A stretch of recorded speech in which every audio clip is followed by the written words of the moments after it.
et qui a décidé de suivre le Père céleste, le Père vrai, dans le nom de Jésus-Christ. Cher Saint-Esprit, ouvre nos oreilles, ouvre notre cœur, rapproche-nous de toi. Cher Saint-Esprit, fais de nous une famille puissante, une famille élevée, une famille témoignante et une famille vivante.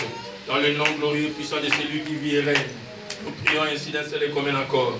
Merci Seigneur Jésus-Christ. Merci Seigneur Jésus-Christ. Gloire et louange à toi Seigneur Jésus-Christ. Gloire et louange à toi Seigneur Jésus-Christ. Amen et amen. Amen. Amen et amen. Amen. Amen et amen.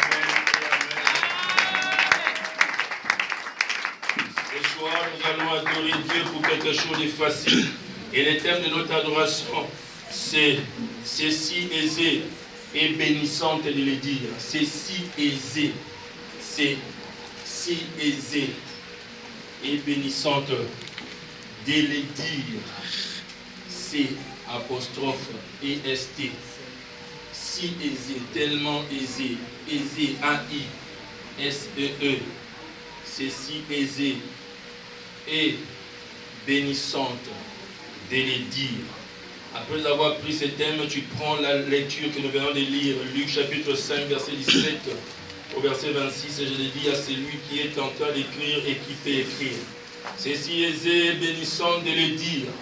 Bien-aimé, pendant que le Seigneur attend notre vraie conversion bénissante à pouvoir faire, malheureusement, beaucoup parmi nous n'arrivent pas à le faire. Malheureusement, beaucoup parmi nous ne peuvent pas le faire. Nous avons toutes les armes, toutes les possibilités de pouvoir le faire, mais nous n'arrivons pas à le faire. Laisse-moi te dire ce soir, lorsque tu vas entrer dans le sanctuaire de Dieu pour l'adorer dans quelques minutes, prends la décision de faire ces choses faciles. Prends la décision d'accomplir ces choses faciles. Prends la décision d'appliquer ces choses faciles. Nous l'avons fait dans notre vie. Nous avons déjà partagé cela et nous allons les partager encore aujourd'hui. Car notre vie, c'est une prédication. Notre vie, c'est une exhortation. Notre vie, c'est un enseignement. Nous avons eu à le faire. C'était tellement facile. Alors que le diable nous a montré que c'était trop compliqué. Le diable nous a montré que c'était très difficile de pouvoir le faire. Alors que nous avions eu toutes les armes possibles de pouvoir le faire. La Bible nous dit dans cette histoire où on parle du paralytique, je ne veux pas trop me retarder sur lui parce qu'il n'est pas le centre de ma prédication, mais parce qu'il est le centre de cette histoire, je ne peux pas m'éviter de pouvoir parler. La Bible dit que Jésus-Christ était arrivé dans une ville qui doit être la ville de Capernaum, si on va lire dans le livre de Marc chapitre 2. Étant arrivé, il était en train de prêcher dans une maison qui devait être la maison de Simon, la maison familiale de Simon. Qui on voit dans la Bible, je ne vais pas prendre tout, c'est un pouvoir de faire entrer de gauche à droite. Quand il était en train de parler, la Bible nous rencontre que pendant que les gens suivaient la parole à l'intérieur, c'était plein à l'intérieur. D'autres personnes étaient à l'extérieur. D'autres personnes étaient tout autour de la maison. Parmi les gens qui étaient autour de la maison, il y avait un homme qui était un peu spécial. Comme ce soir, dans cette salle, il y a un homme, il y a une femme qui est un peu spéciale. Je vais dire quelque chose à quelqu'un. Pour que tu sois spécial, Dieu commence par te donner une journée spéciale. Il faut avoir la présence d'esprit, de pouvoir saisir ta journée de spécial afin d'entrer dans ta spécialité, afin d'entrer dans ton exception. Les hommes spéciaux ont toujours des journées spéciales. Les femmes spéciales ont toujours des journées spéciales. Faites attention lorsque vous êtes en train de commencer une journée. Par une journée, lorsque vous êtes en train de commencer une semaine, Dieu ne donne pas les jours de la même façon. Un jour amène avec lui ses réalités. Nous devons reconnaître quel est notre jour afin de pouvoir y entrer tête haute, la tête élevée. Beaucoup de gens ont manqué leur jour, ont manqué leurs opportunités, leurs occasions parce qu'ils n'ont pas reconnu leur jour. Ce soir, je te demande de ne pas manquer ton jour parce que ce jour est ton jour. Dis avec moi mon jour. Bonjour. C'était le jour d'un homme qui était dehors. La Bible déclare que cet homme était paralytique. La Bible dit que cet homme ne pouvait pas marcher par lui-même. Voilà pourquoi on était en train de le transporter par d'autres hommes. Il était assis sur une civière. La Bible parle d'un lit. On les transportait par des hommes. Sûrement, ça devait être 4 hommes. Deux devant, deux derrière, peut-être 6. Deux devant, deux derrière, l'autre à gauche, l'autre à droite. Pour l'amener à pouvoir voir Jésus. La Bible est en train de dire dans la parole de Dieu que cet homme a été transporté pour être déposé au milieu.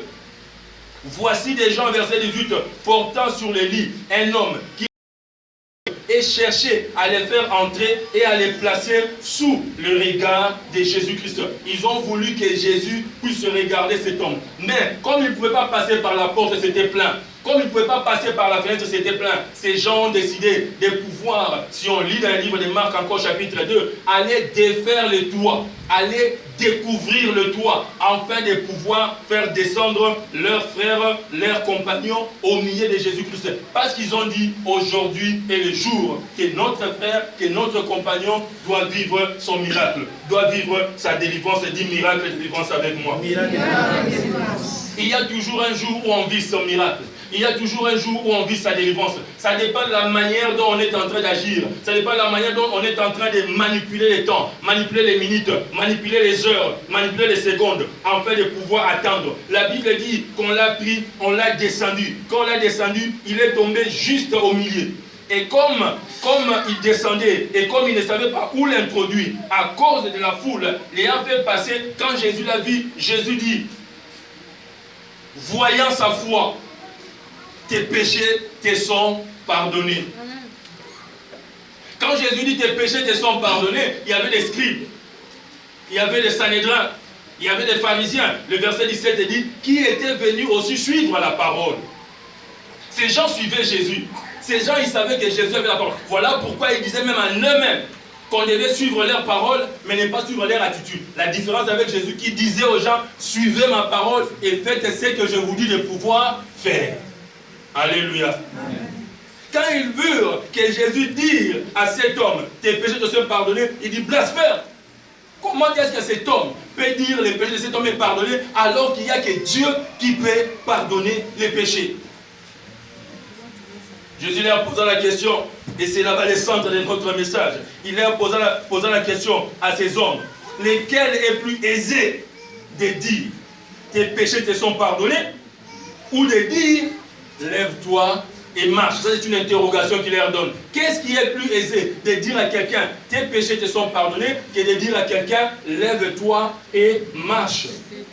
Puisque j'ai déjà dit que tes péchés te sont pardonnés, maintenant je vais vous faire voir ce que les péchés d'un homme, quand il en est pardonné, ce qui arrive. Est-ce que quelqu'un est en train de me suivre? Qu'est-ce qui est plus facile de dire à quelqu'un tes péchés te sont pardonnés? Puisque je l'ai dit, afin que vous puissiez savoir qu'au Fils de l'homme, et ce soir dans cette salle, il y a un fils de l'homme. Ce soir dans cette salle, il y a une fille de l'homme. Ce soir dans cette salle, il y a un descendant, un frère, une soeur, un cohéritier, une cohéritière de Christ qui a reçu le même pouvoir. Et je vais vous le dire. Qu'est-ce qui est plus facile? Je vais vous faire voir, afin que vous sachiez qu'au Fils de l'homme, le pouvoir a été donné. Il les laisse, il revient sur les paralytiques. Il dit, prends ton lit, marche et rentre dans ta maison. La Bible dit, et ce matin nous avons prié pour un Dieu de l'instant. Le verset 25, à l'instant même, à l'instant même, à l'instant même, à l'instant même, il s'éleva en leur présence, pas en cachette, il s'éleva en leur présence. Dieu a dit, si vous observez mes préceptes, vous ne suivez pas les préceptes de vos parents, moi l'Éternel, j'entrerai dans votre histoire et je changerai votre vie. Vous allez prendre l'autorité sur les nations. Je vais confondre vos ennemis. Dans le chapitre 81, il a dit, je confondrai vos ennemis. Je les mènerai en dérisoire. Confondre, c'est-à-dire qu'ils ne comprendront pas. Ils savent que pour atteindre cet objectif, voilà les chemins qu'on passe. Mais moi, Éternel, Adonai Jéhovah, je ne vais pas vous faire passer par ces chemins-là. Je vous ferai passer par ces chemins où les hommes ne passent pas, où les hommes passent et meurent. Moi, je vais vous les faire passer. Amen. Alléluia. Et il prit son lit à l'instant même où il était couché et s'en alla dans sa maison, glorifiant Dieu. Ce soir, prépare-toi à glorifier Dieu. Tous étaient dans l'étonnement et glorifiant Dieu, remplis de crainte. Il disait, nous avons vu aujourd'hui des choses étranges. Nous avons vu aujourd'hui. Dieu est en train de chercher un homme dans cette salle. Il est en train de chercher une femme dans cette salle avec qui il va faire des choses étranges. Qui étonne et qui étonnera les personnes qui ont des formules pour atteindre quelque part, qui ont des formules pour aller quelque part, qui cherchent des formules pour recevoir quelque part. L'homme était paralysé, comme certains parmi nous sont paralysés ici. Paralysé, c'est-à-dire il n'avait pas la capacité, ses fonctions nerveuses. Il ne pouvait pas commander ses pieds. Il ne pouvait pas peut-être commander ses mains aussi. Il ne pouvait pas bouger. Ses nerfs étaient amoindris. Il n'avait pas la fonction de pouvoir bouger, de pouvoir aller de l'avant, comme au milieu de nous. Écoutez bien aimés, la conversion c'est aussi ça. La conversion, ça ne sera pas seulement quitter les péchés pour aller dans les biens. La conversion, ça sera aussi, quand tu n'arrivais pas à marcher, que tu puisses commencer à marcher. Si tu n'arrivais pas à aller de l'avant, que tu puisses aller de l'avant. Si tu ne pouvais pas sauter, que tu puisses commencer à sauter. Si tu ne pouvais pas avoir $10 000, que tu puisses commencer à avoir $6 000. Si tu ne pouvais pas avoir $7 000, que tu puisses commencer à avoir $15 000. Que tu puisses tenir ce qui est grand entre tes mains. Alléluia. C'est ça la métamorphose. C'est ça la conversion que le Seigneur veut pour toi. Pourquoi est-ce que l'argent ne reste pas entre tes mains? Parce que tes mains sont paralysées. Alléluia. Tes mains ont même peur. Quand on commence à parler des milliers de dollars, seulement tes mains ont commencé à avoir peur. Quand on commence à parler des grades supérieurs, ta tête commence à trembler. Pourquoi? Parce que tu es parti. Le diable te dit, hey! Quand on fait la publication de certains postes qu'on est en train de publier, recevoir les gens, quand tu regardes seulement, c'est qu'on demande à la personne de pouvoir avoir, tu réduis même la personnalité de Dieu. Alléluia. Tu es paralysé. Tu es paralysé. Tu te dis que moi je ne le ferai pas. Quand tu es entré à nos choses, il y a des conseillers, les deuxièmes voix, les troisièmes voix qui sont venus te voir pour dire, hé, ici, il faut faire doucement. Toi qui faisais fort avec l'occasion, telle que la Bible déclare. Le royaume de Dieu appartient aux... Depuis que tu es entré en Mauritanie, tu es devenu faiblard, tu es devenu froid, tu es devenu ralentissant, tu es devenu paralysé. Il y a des paroles qu'on écoute de certaines personnes qui nous paralysent. Il y a des conseils qu'on reçoit de certaines personnes qui nous paralysent. Qui t'a parlé, qui t'a paralysé par ses problèmes, par ses paroles? Qui t'a paralysé dans la motivation de pouvoir suivre Dieu? Qui t'a paralysé dans la motivation de pouvoir élever Dieu? De pouvoir adorer? Qui t'a paralysé? Alléluia. Qui t'a paralysé? Ce monsieur était paralysé. La Bible ne dit pas qu'est-ce qui l'a rendu paralytique.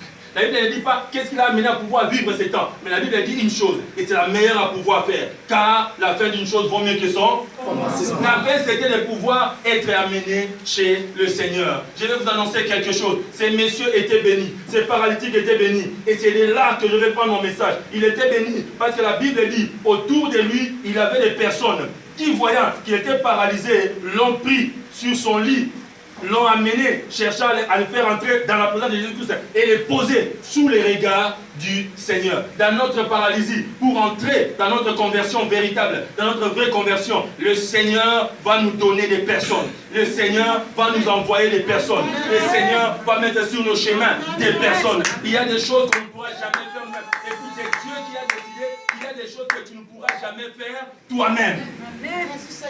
Que le diable ne te trompe pas. Alléluia. Oh, quelle bénédiction cet homme avait. Cet homme avait des voisins qui étaient pieux et qui travaillaient pour son salut et pour sa guérison. Qui est ton voisin? Qui est avec toi? Qui habite avec toi? Est-ce qu'il travaille pour ton salut? Je ne sais pas si c'était ses frères biologiques ou les gens des quartiers. Qui étaient ces gens? Mais ces gens ont décidé. Nous ne devions pas avoir un paralytique, une paralytique au milieu de nous. Et ça, c'est notre prière dans ces ministères. On veut avoir un ministère des personnes qui doivent travailler. Nous avons commencé à travailler avec des salaires de 25, de 20 000. On dit aux gens, commence. Parce que Dieu, il nous dit dans sa parole, fais les premiers pas, lui va faire le second pas. Ils ont décidé, on n'aura pas un paralysé dans notre famille. On n'aura pas un paralysé dans cette assemblée. Il doit être guéri. Alléluia. Je me rappelle encore de la prière de notre sœur, la Miss Clara. Rappelez-vous les vendredis à la projection. La Miss Clara, comme elle avait échoué d'une certaine manière dans son mariage, elle a prié du Seigneur, envoie-moi une femme à qui je vais enseigner ce que tu m'as enseigné. Moi j'ai raté, mais je vais avoir quelqu'un qui ne va pas rater. C'est ça la conversion, bien-aimée. Moi, je n'ai pas pu le faire, mais je vais le faire maintenant par quelqu'un. Est-ce que tu as des pensées comme ça? Ou tes pensées, c'est Seigneur Maroc, Seigneur mariage, Seigneur l'argent, Seigneur le travail. Seigneur, est-ce que tu as déjà pensé qu'autour de toi, Dieu est en train de te donner quelqu'un? Alléluia. La conversion, c'est celui-là. C'est celui-là aussi. De pouvoir dire, qui est celui qui est autour de moi? Qui a besoin d'une main? Il y a des personnes à qui Dieu vous a donné une sœur Élisabeth. Comme Miss Clara, Dieu lui avait donné la sœur Élisabeth. Mais vous les regardez comme du papier. Vous les regardez comme un démon. Vous ne savez pas que votre bénédiction est en train de passer par cette personne. Vous savez que votre Dieu vous bénira jusqu'à ce que cette Élisabeth, ou c'est Élisabeth, si c'est un homme, changera. Il recevra quelque chose de Dieu. Parce que Dieu sait, c'est pourquoi il vous a mis ensemble. Alléluia. Est-ce que quelqu'un est en train de me suivre? Qu'est-ce que la conversion? Papa Israël est en train de te parler. Dis papa Israël, dis-moi encore. Dis-moi encore. Dis-moi encore. Il ne rentrera à la maison qu'avec ses pieds. Il ne rentrera pas à sa maison avec ses lits. Nous avons décidé.